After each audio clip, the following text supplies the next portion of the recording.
Welcome to the OEN Podcast, the podcast about opinions, events, and overall nothingness. We will discuss whatever is on our minds today, and we may or may not accomplish anything with it. But hopefully, it will be enjoyable. Also, there is a good chance that listener discretion is advised.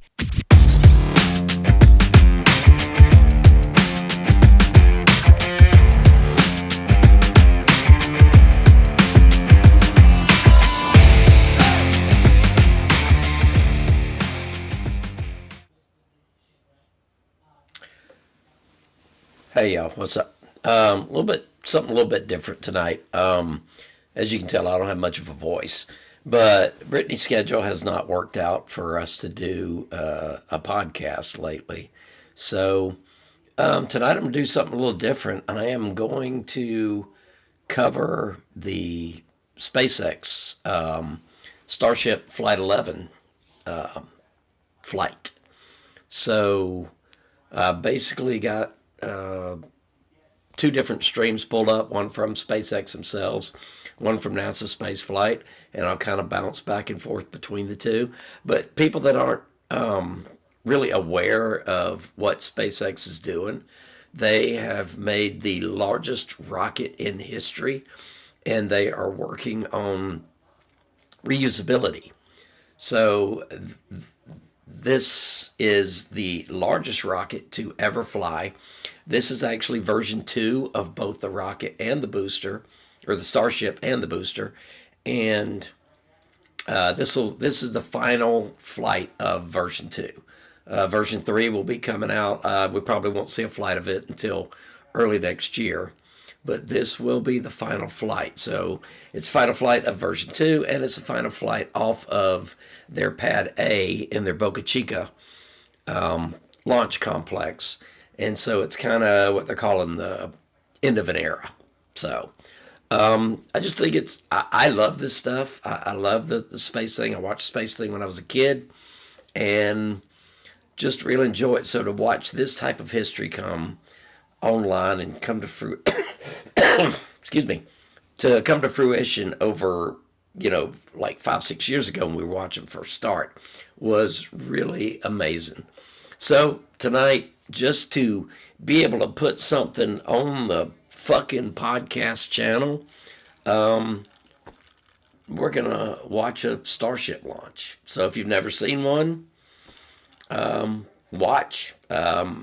I'm going to be going back and forth. But to begin with, it'll probably just be the SpaceX stream, which is right here. And that is actually a shot from beneath the booster. And as you can see, they're gimbaling the inner, I believe, 10 engines. And so they are chilling them down. There's actually, 1 minute and 18 seconds till launch. So I'm actually going to pull up their audio, and we'll be able to hear it. Choose on vehicle or pad. 1 minute to go. I'll yap ever so often, but for the most part, we'll just let them. We can hold at T-40. We're not planning to.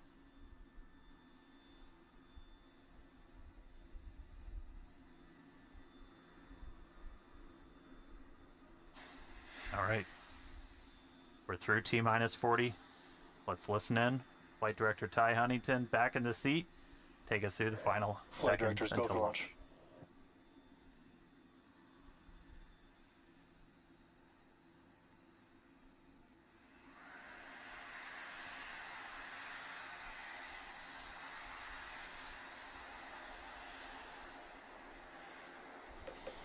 This drone shot is friggin' amazing when it takes off. 7, 6, 5, 4, 3, 2, 1.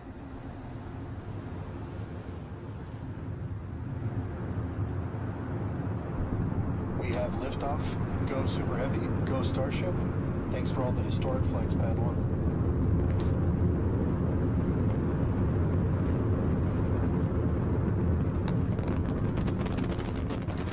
Vehicles pitching downrange.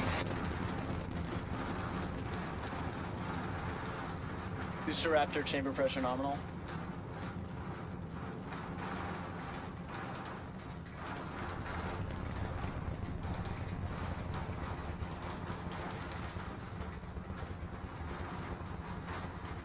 Booster and ship, nominal power and telemetry.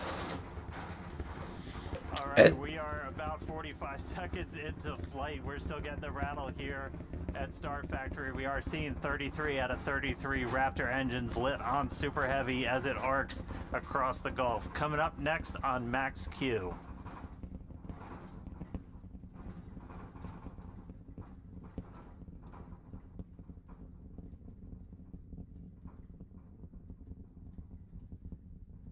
Max All right, Q. So at this point, we've passed through that period of maximum aerodynamic pressure. The next thing we're looking forward to is going to be hot staging. So we've got 33 out of 33 Raptors lit. Super Heavy makes its way uphill. Hot staging is going to be coming up in just a little over a minute. At that point, we're going to see all but 3 of those Raptor engines on Super Heavy shut down. Our version of MECO. Most engines cut off instead of main engine. And then after that, we're going to release the clamps that are currently holding Starship to that hot stage adapter. It's then going to ignite its 6 Raptor engines to push it away from Super Heavy and then start making its flight uphill. So in about 30 seconds, we're going to see the engines start to shut down on Super Heavy. You'll see them kind of shut off in separate banks until we've just got those 3 center engines that never stop running for this process, and then looking for 6 ship Raptors. All right. MECO coming up in about 10 seconds.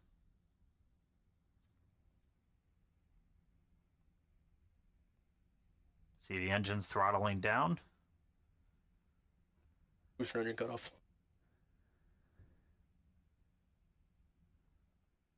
Ship ignition.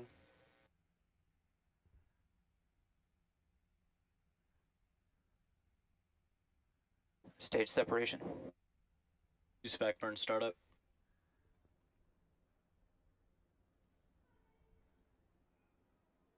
All right, successful hot staging maneuver. So we've got 12 of the 13 engines lit back up on boosters, so it's doing its boost back.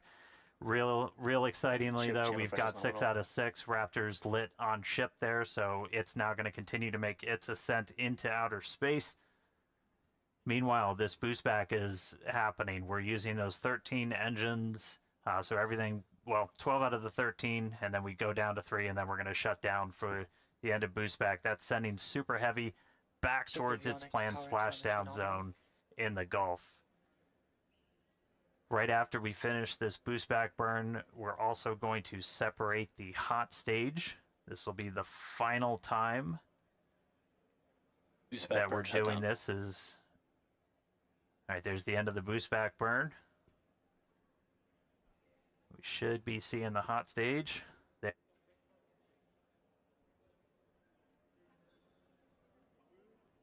So the hot stage separates. It's going to make its way down, also splash down in the Gulf. In the meantime, though, these 6 ship Raptors are going to continue firing for about 5 more minutes. Next up for the booster, though, is going to be its landing burn. There's a cool tracking shot. We dumped some of the prop out on our way back in. All right, so for booster, this is one of the main things we're trying to get is going to be this landing burn. Oh, that's so you can see the hot stage kind of making its way towards the left side. So that's the bottom of the booster. It's about to pass right in front of where you can see some of that prop dump happening. They look like they're close together, but there's a good amount of distance between them, and the hot stage will go down and splash down in the Gulf while the booster comes back for its landing burn. That's a cool shot. Starship is on nominal trajectory. All right. Looking good on our trajectory, looking good on everything. Jake and Amanda, you guys with me down there? Yeah, definitely. The crowd is gathering over here in the office. You can definitely feel the energy in here. great to see that booster is making its way down to the splashdown zone in the Gulf. Yeah, the shaking down here was absolutely nuts. The windows are still there, still intact, so that was pretty awesome. But yeah, booster's coming down. We're at about 30 kilometers. All right, yeah, and as we approach that landing, just like tower catches, we will be doing a 13-engine landing burn to slow down. This time it will be in a V3 configuration. Notice the speed actually dropping. The booster is using 4 hypersonic grid fins to guide itself through atmospheric entry towards its landing site. And we're just about 20 seconds away from landing burn start, where we'll first ignite the center 13 engines, then bring that down to 5 to slow down the booster for landing. And finally, that will come down to 3, and we'll cut all of them off while we're still about 200 meters in the air. So booster is gonna see a bit of a harder Booster landing burn startup.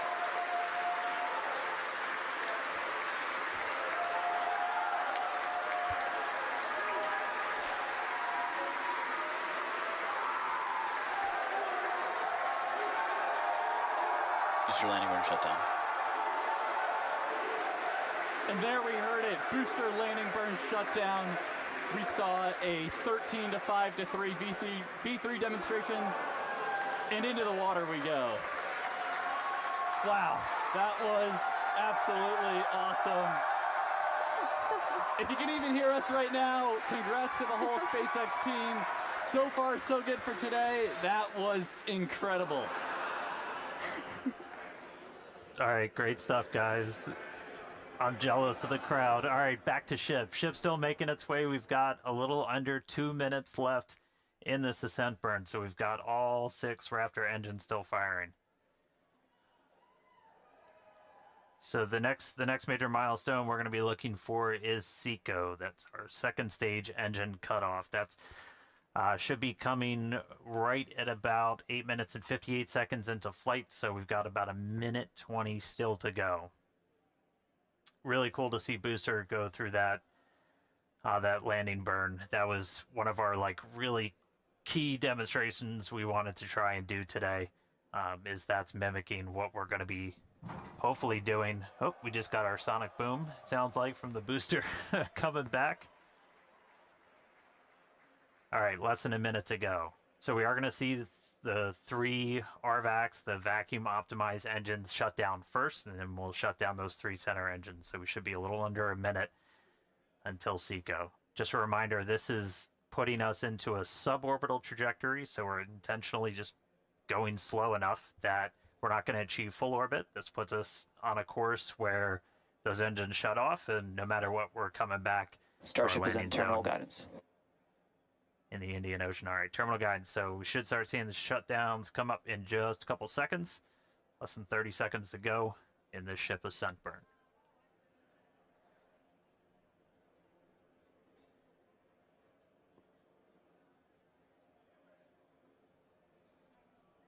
All right, RVACs have shut off. 3 more to go.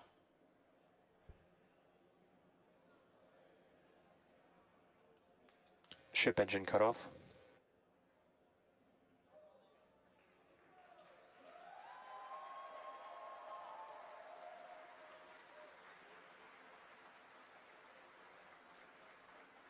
All right, all ship Raptors have shut Nominal down. orbit insertion. You just heard nominal orbital insertion, so we are on the path that we wanted to be. So we've got a ship back in space, a whole lot planned for it, lots more still to come. Great seeing Super Heavy make its way to the water, but I'm excited to see what ship can do in space. How's everybody doing down there?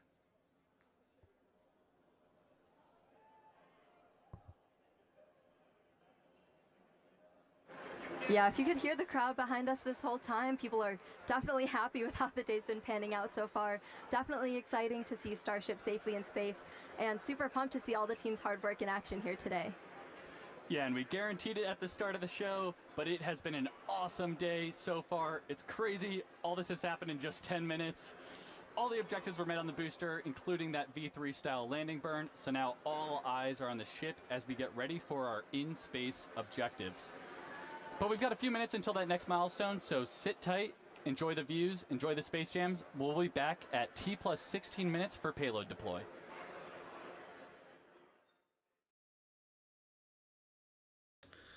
So while we do that, you can't see it from the SpaceX stream, but from NASA spaceflight, you can actually see what the booster did when it came in for its landing.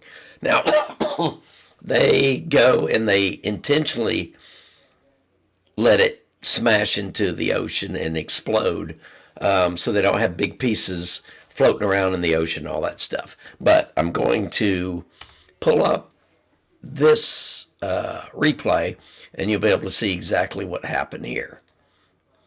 Looks like the roof of the Margaritaville Hotel has a better view, but that is a successful landing burn ignition. And we seem to have down selected all 13 now, engines slowing lit down. up. Wonderful news. We're going to see that hover over the Gulf and then a shutdown of those Raptor engines. There's the hover. It's with and 3 here comes engines shutdown. there. Wow. Whoa. That's an incredible shot. Here comes an explosion. Boom, as advertised. and there is your rad, because that was planned, everybody. That is not an unexpected outcome. So successful. Booster 15, thank you very much. A beautiful clean ascent, a beautiful expected explosion in the Gulf. Thank you so much for your service. The last Block 2 booster to fly. And fingers crossed things are still going well with Ship 38, just over 7 minutes into flight. Different than what we saw last time. It's the same for this flight. All right. So there, now you can actually see what happened to the booster, and that was a planned thing. So now they're going to come back in 16 minutes. So I don't know if I'm going to get a copyright strike for this or not. So I don't really care. But what I'm going to do is I'm going to pause, and then I will come back at just about 16 minutes. Unless, something else happens. But I'm going to go ahead and pause, and then we'll start again in 16 minutes. Or at 16 minutes. Whatever. You know what I mean. All right. We're at 16 minutes into the flight, so right now it's kind of dark. Oh, there we go. So now they are going to deploy Starlink satellite simulators. So these are the size and everything of Starlink satellites, but they're just not actual working ones. But they're trying to make sure that they did this on the last flight. They just deploy like 8 of them or so. And so they will open up the door, which they call the Pez dispenser, and then they'll shoot out one at a time, like a Pez dispenser. Which is why they call it that way. Oh, did it open already? Looks like it's open. So I don't know. Why don't I shut up and let them talk?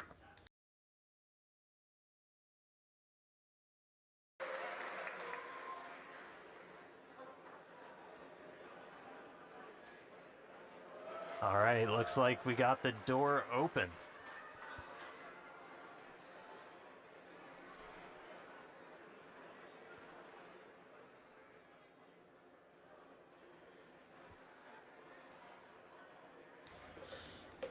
This is the door right here.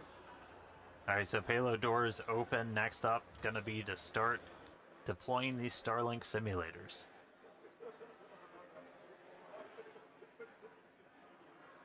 They are roughly the same size as the V3 Starlink satellites that Starship's going to be carrying. That's going to add some pretty crazy capacity. We'll run through the numbers in a little bit. We were able to do this for the very first time ever on our last flight, and so this will be another test. We made a couple of tweaks to the rails for deploying this based off of what we saw last time, but excited to see these get out the door.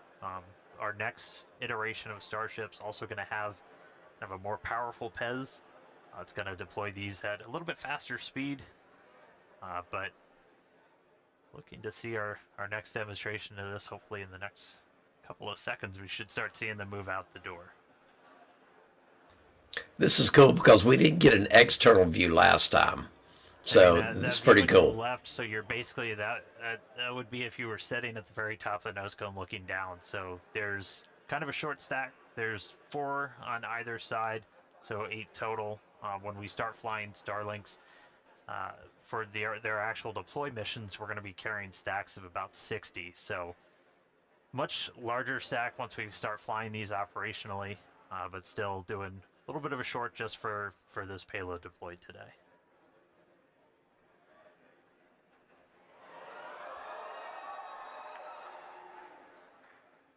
Looks like we got a little bit of movement there, Dan. Coax it out. Get it moving, Jake. There we go. All right, first one going out.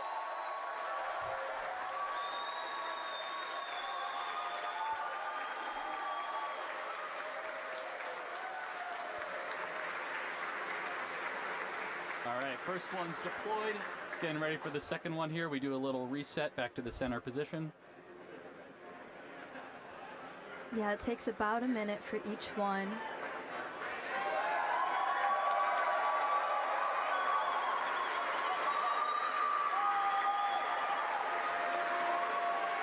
Looks real smooth too. They made a couple of tweaks to those rails. If you watched the last ones, it had a couple of bumps on the way out, but moving out super clean this time. Yeah, and as noted earlier in the show, but definitely worth repeating, Starship will deploy Starlink's more advanced V3 satellites, adding 60 terabits per second of capacity to the network per launch. So that's 20 times more than each Falcon 9 launch does today. Just incredible.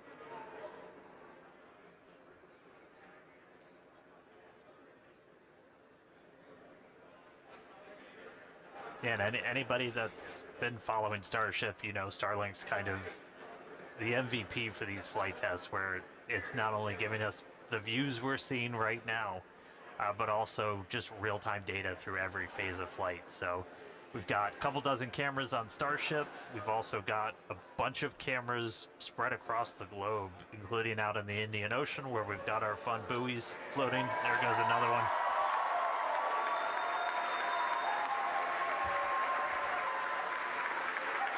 And I mean, we're using Starlink to bring all of this together. It's our drone shots you see here from our great team down here at Starbase, all connected. So Starlink not only giving us cool views off the planet, but also on the planet, help bring everybody along for all these Starship flights.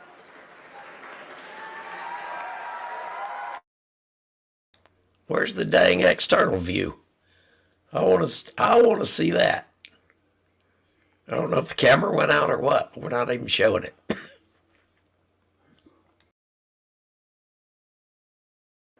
Yeah, we've got 4 Starlink terminals on the outside of Starship. It uses that to talk to the constellation. And through that, we actually get about 120 megabits of bandwidth for our downlink. That's our real-time HD video, all of our telemetry. So it's not just kind of giving us these cool views inside, but it's giving all that engineering data in real time, including re-entry when normally a plasma layer builds up and blocks you out. Starlink, powerful enough of a frequency that we're able to kind of punch through that and still get that live view.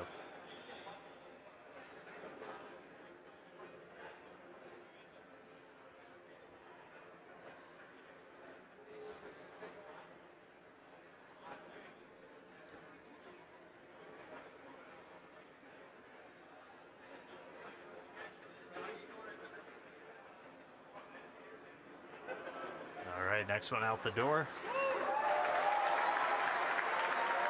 There we go.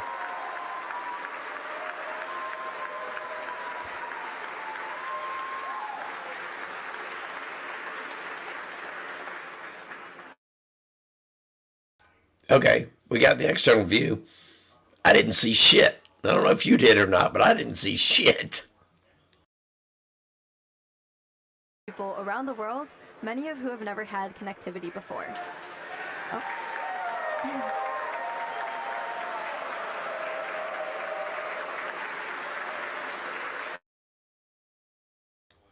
Okay, I kind of saw that one. So I get it now. But yeah, it's in the dark. It'd be nice to see that during the daylight. factory over in Bastrop, Texas, which is just outside of Austin, and also introduced Starlink Mini, as well as an upgraded version of the Starlink Standard Kit. Yeah, and one thing to note about the satellite deploy is that they will be following the same suborbital trajectory of the ship. So these dummy sats will not be going in orbit. We do expect them to burn up on re-entry.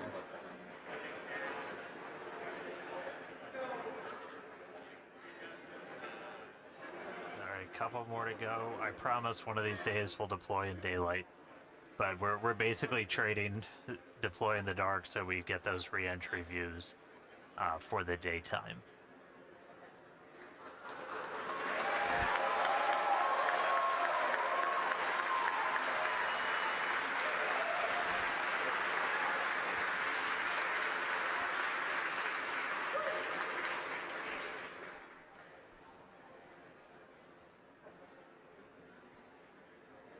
All right, I think we got one more to go.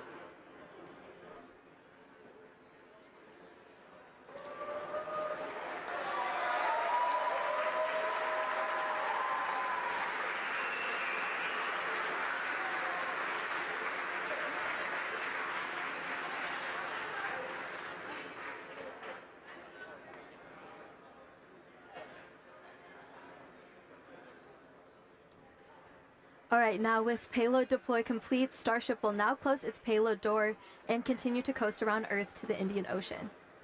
We still have a ton of major events to come today, including Raptor Relight at about T plus 37 minutes.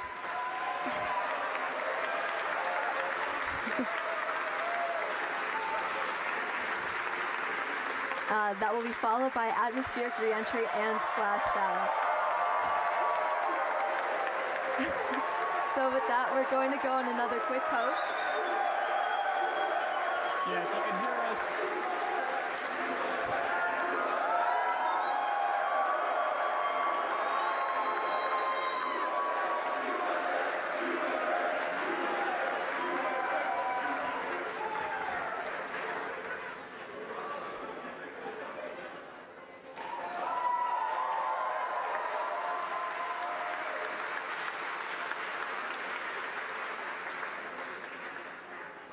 All right, with that payload door closed, we're gonna sit tight, enjoy the views, and enjoy the space jams. Again, we'll be back in just a few minutes for Raptor Relight, and then head back for reentry.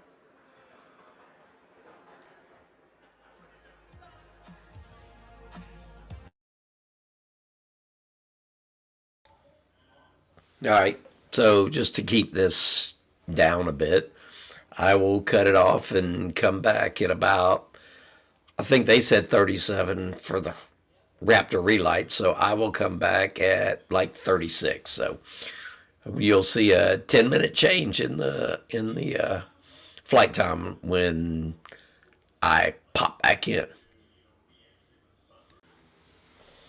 All right, so we are 37 minutes in, and I guess they're getting ready to start re-entry. So we're going to unmute SpaceX and see what they got to say.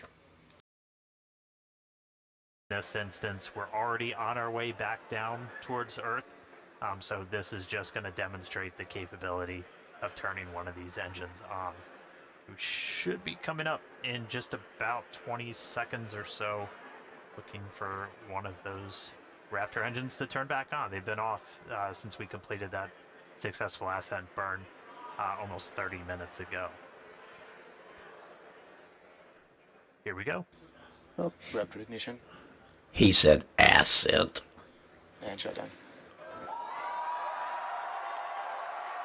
All right, there was that Raptor Relight.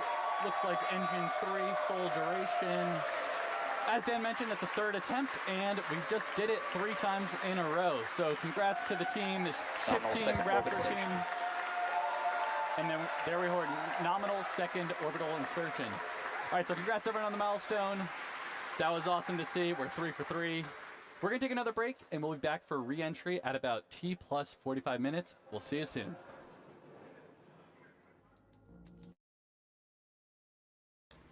So, yep. See you at T plus 45-ish, something like that. Whatever.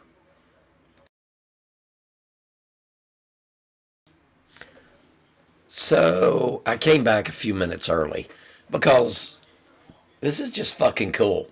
So Starship is actually making its way back into the atmosphere. And this is the plasma buildup under the ship as it's coming into the atmosphere. And so a lot of times, like early on with the Apollo missions, the space shuttle, things like that, there would be a loss of signal while they're going through this. Well, thanks to Starlink and all that, we actually get to watch it all the way through. So there is no loss of signal from the time they start hitting the atmosphere to the time they land. And so it's really freaking cool. So I figured I'd come in a little bit early to catch the plasma, and then we would basically just stay on until it lands. I don't think SpaceX has. I think they still got their music right now. Currently re-entering Earth's atmosphere. Oh no. Okay. As a reminder, we don't plan to recover the spacecraft today, but rapid and reliable reusability is the ultimate goal. Yeah, the light show has already begun. You can see plasma starting to build on the windward side of the rocket there. And, re-entry is a critical phase of flight, and we need information on how the ship's systems perform. Re-entry is also extremely demanding portion of flight because we need the ship to scrub off all of the energy we used to launch the rocket. So remember the 33 engines plus the 6 engines on ship that we used to get up into space, we now are using aerobraking essentially to scrub off all that energy. And of course, Starlink is a big part of this, giving us the views we have right now, and also letting us gather as much data as possible, which again is really the main reason why we do these flights. And the view we have right now is actually a really good example. As we mentioned at the beginning of the broadcast, we have some tiles on the leeward side of the flaps here, and we have some different mechanisms, some stud out, basically to see if these tiles will hang on. And, we can see already here, it looks like we kept most of them, but I think I see a couple there that are no longer there, so the thermal team is definitely going to be digging into that and taking that data to help us iterate on V3. So yeah, Starlink provides us with one more path to collect data and help us rapidly iterate Starship's design. And if the ship does manage to make it all the way to re-entry, we'll collect valuable data on the spacecraft flying through the Earth's atmosphere at hypersonic speeds, or more than 5 times the speed of sound. Re-entry is typically a portion of flight where we don't have communications with spacecraft because it's re-entering at or around orbital velocity, which is roughly 8 kilometers per second or 5 miles per second. At those insanely high speeds, the spacecraft moving through the atmosphere creates a plasma field around the vehicle. Yeah, and that blanket of plasma distorts communication frequencies, so it's not uncommon to experience brief blackouts in communication. All right, so big picture here, Starship is designed to land on Mars where there are no runways or other humans to help out. So that means we need to do a propulsive landing instead of a more traditional means like parachutes, which is what our Dragon spacecraft uses, or a runway like the Space Shuttle. Propulsive landing enables more rapid reusability. Now, as the ship makes its way back to Earth, we should start hearing some callouts when we hear entry max heating and entry max Q. That means the ship has made it through the maximum heating and aerodynamic loads it will experience as it returns. So if it makes it through all of those, that's a pretty good sign that we're doing well. Yeah, and we heard flaps have control of the vehicle now. Okay, there's a great shot there. You're starting to see the plasma build up.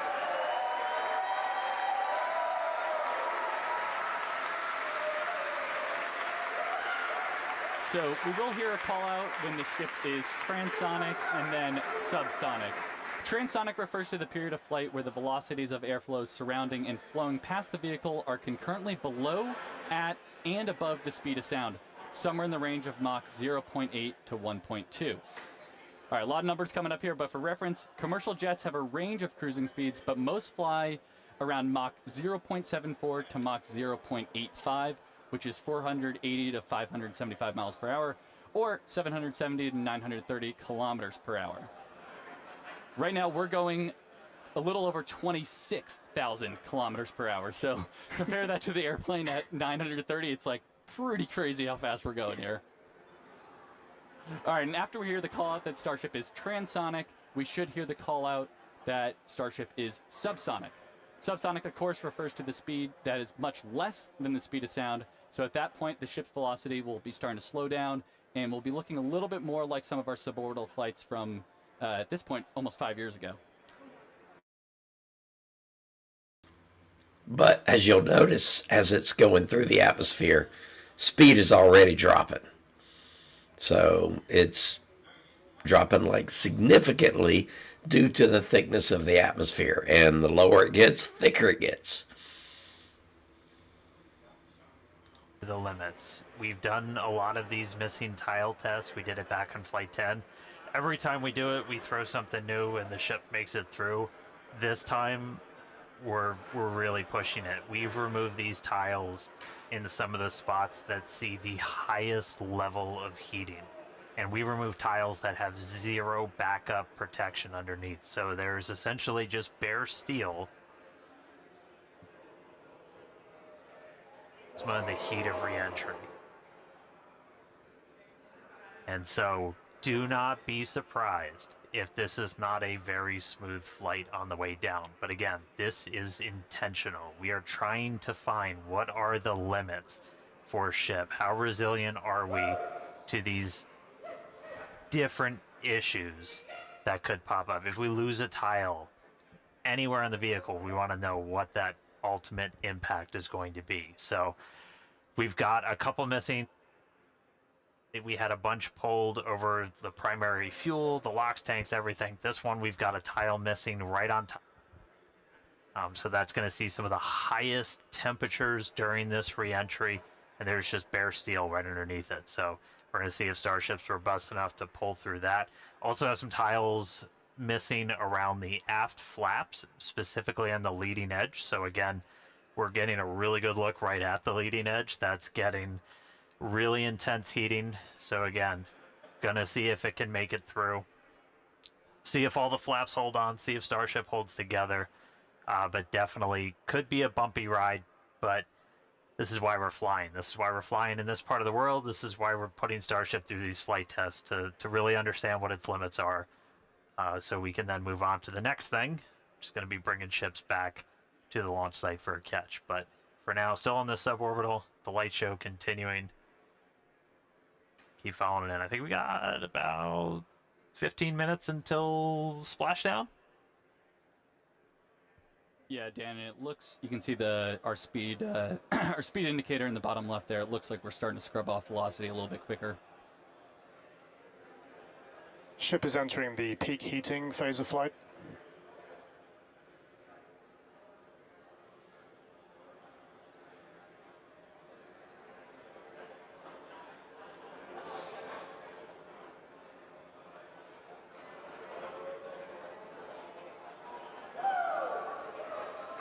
Looks like we can see some clouds down there as we pass through 70 kilometers altitude. Yeah, the sun's starting to come up again. Ooh, there we go. There we go.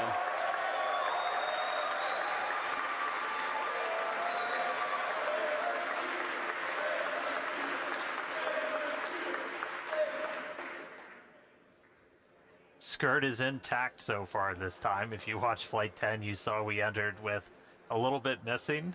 That was ultimately traced to a little bit of buildup. We dumped prop on the way. We had a little bit of solid propellant buildup, and then either static discharge or the plasma ignited it, took out a tiny bit of that skirt, some of the aft flaps, but Starship, again, was able to fight through it, make it all the way to that landing burn. We addressed that, changed some of our prop dump con-ups, though, so should not be seeing that this time around.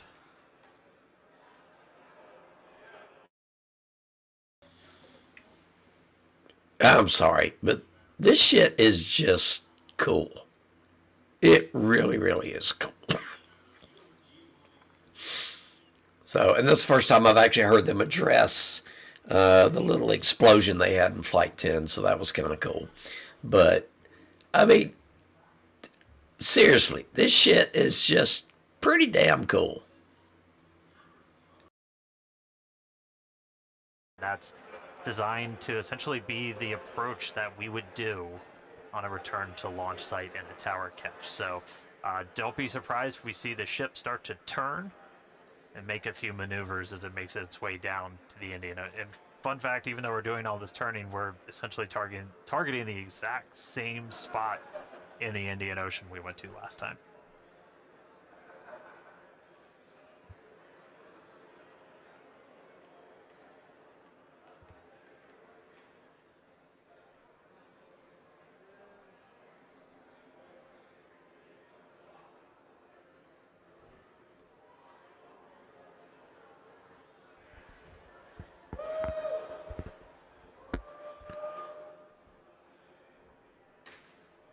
All right, just about 12 minutes to go. Still looking good.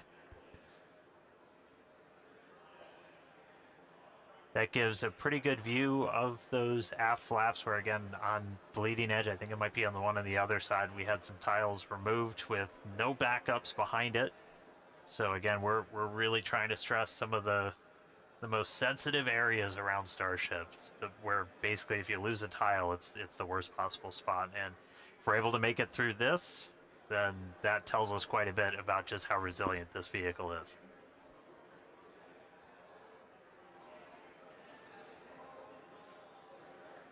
Yeah, and that shot we just had earlier was looking at what we call the business end of Starship with all the Raptor engines. And those are the engines that we're going to be expecting to light for that flip and landing burn, hopefully in about 10 minutes once we get through reentry. Yeah, there we go.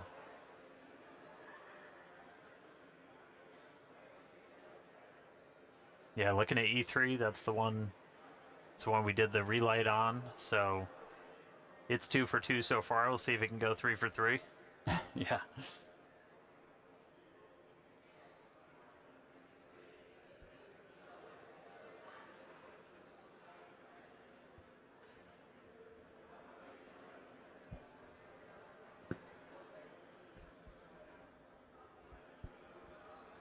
All right, we can see that speed just continue to bleed off under 20,000 kilometers an hour.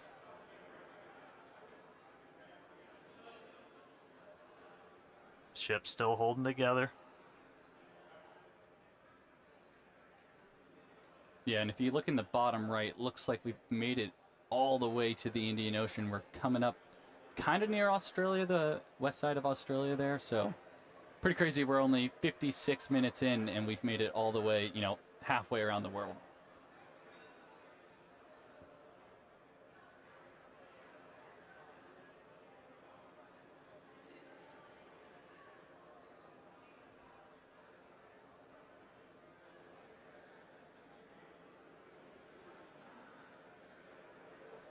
It's actually a good demonstration of a future capability we hope to have on Starship, where we will do point-to-point transport on Earth. So essentially travel anywhere in the world in about an hour or so, which is, going to be pretty crazy. Imagine going from New York to Sydney in 1 hour instead of the, 20 hours it takes currently.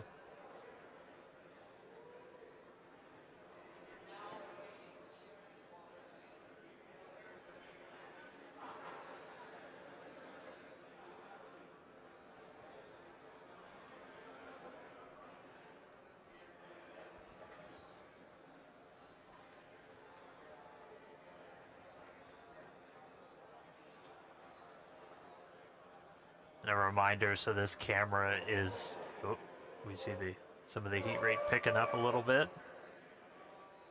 And this camera is embedded right in the end of one of those forward flaps, so you see it moving around. That's the flap adjusting to maintain control.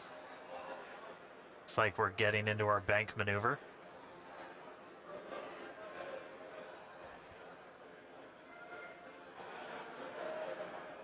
Now power sliding through the atmosphere. External temperatures are coming down.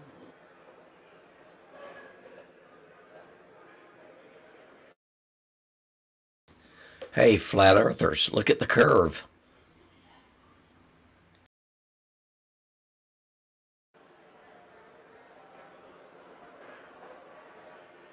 Vehicle is now at maximum dynamic pressure.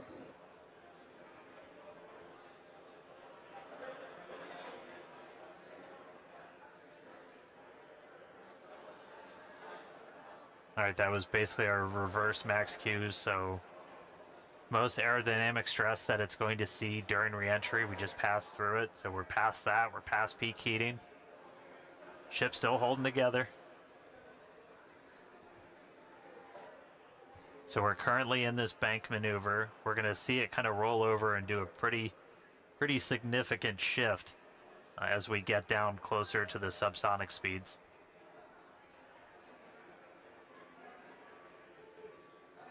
Yeah, and that bank maneuver that Dan's mentioning is all in part of us to learn about the guidance, navigation, and control for return to launch site missions.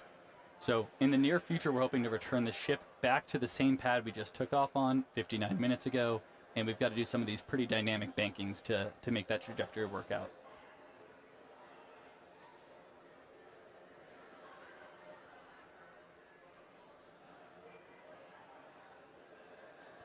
All right, the light show kind of calming down as we're starting to move into the lower parts of the atmosphere. We should hit transonic, so hitting that transition between moving faster than the speed of sound and below the speed of sound in just about 3.5 minutes.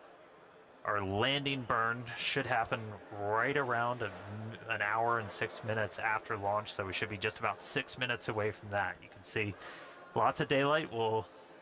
Everybody cross your fingers, see if our range team was able to get out there and provide any surprise views as Starship makes its way down. Oh, it's like they heard me.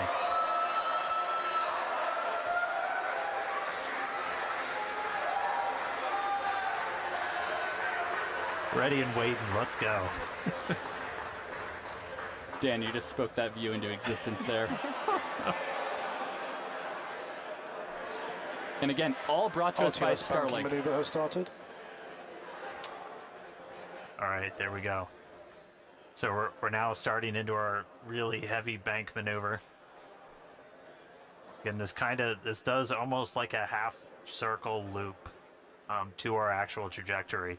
We're heading to the same exact splashdown point, but we're kind of doing a more roundabout way to get there, where it's this kind of big, long half moon loop and then a really aggressive kind of twist right at the very end, and that would line us up with the launch tower.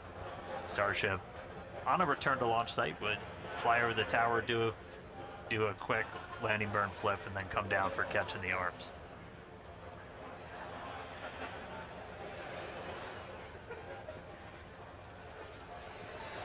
How about that S-38 decal there, staying strong on that view we just had? Good to see the numbers back on. Yeah. All right, should be hitting transonic in about 2.5 minutes.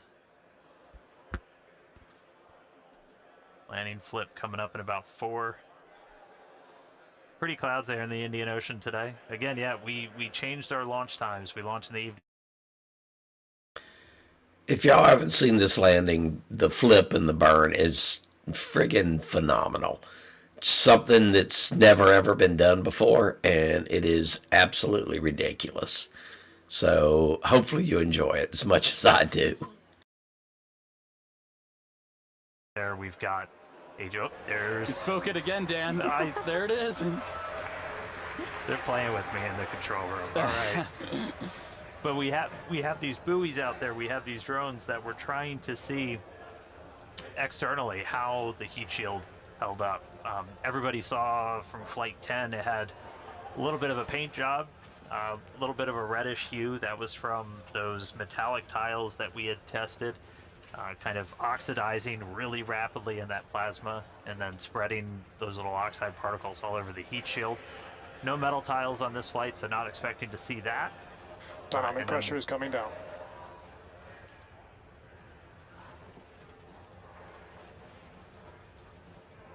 Hope nobody gets seasick.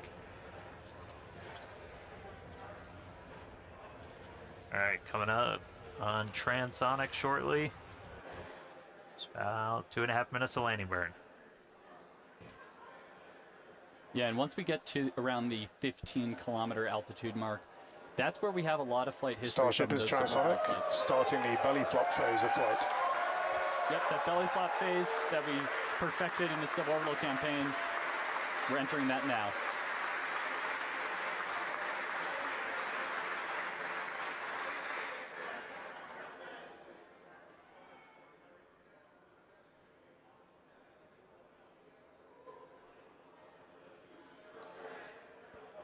Right, starting to get those Raptors ready. Should be 2 minutes away from landing burn. Again, we're going to do a flip.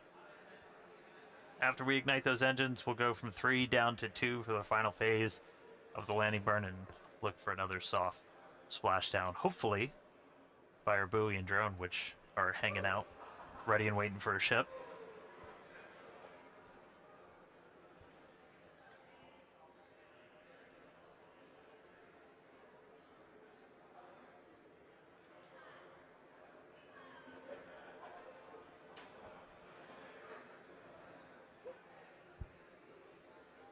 Seeing all 3 center engines have entered the chill phase.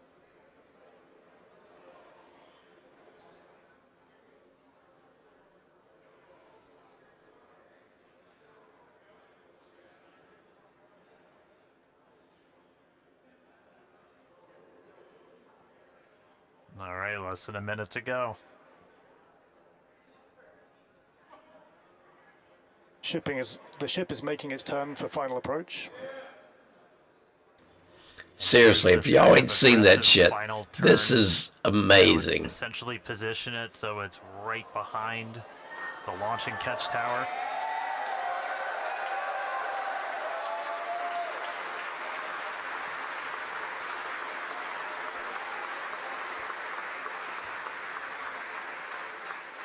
Flaps holding strong. Landing burn in just under 20 seconds.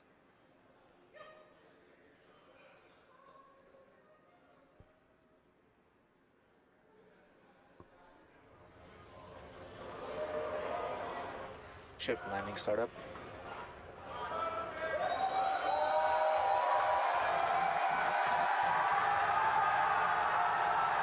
There's our landing burn.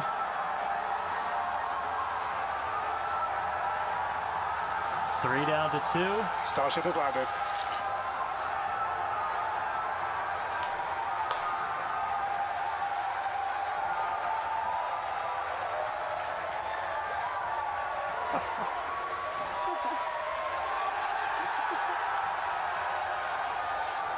As we said, we're not planning on recovering the ship today. Hey, welcome back to Earth, Starship.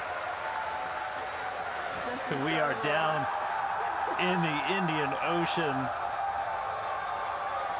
Let him hear at Starbase. What a day. What a flight.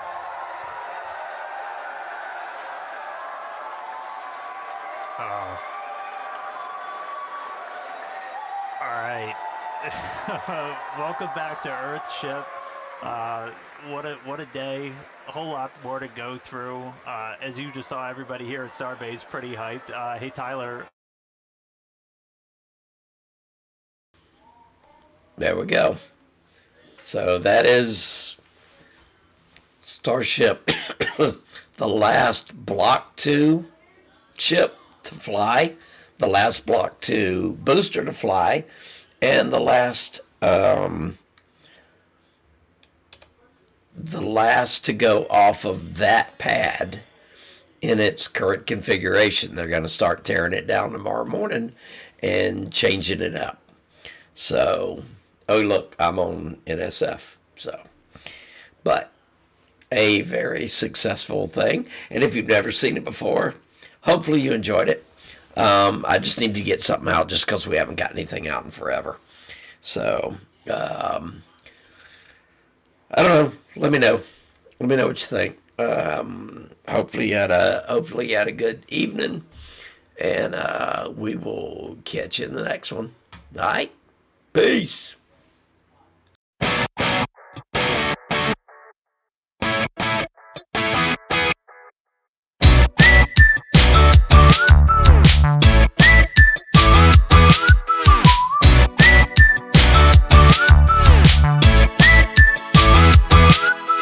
Thank you for listening to the OEN podcast. We hope you enjoyed your time with us. If you have any discussion ideas, feel free to drop us a line.